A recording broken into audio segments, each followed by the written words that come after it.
आम आज पालु सारू मसला देकी भाजवा आपने तो निहाती पालुआ को चिन्ह आम पालुआ कमी खंड खंड कर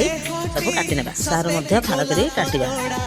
प्रथम पालुआ सारू को भल भाव धोइबा मसला ना कि सोरिष जीरा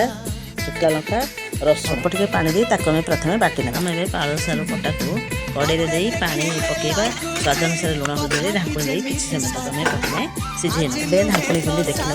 पालुआ सारू सब सीझी जाइए गैस कड़े बस किसी सोरिष तेल पकड़ा पकड़ा बाटी कर मसला 2 चामच पकई हल्का भाजी नहीं से सीझी रखा पालुआ सारू आम पकड़ा पालुआ सारू आगुरी सीझी से आम मसला शुखिला हाँ जाए आम भाजीना भल कड़ा भजा कर मसला पानी मरी आसला भजा शुखिला होगला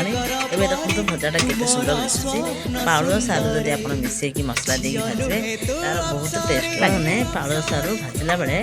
साधा न भाजी सोरिष मसला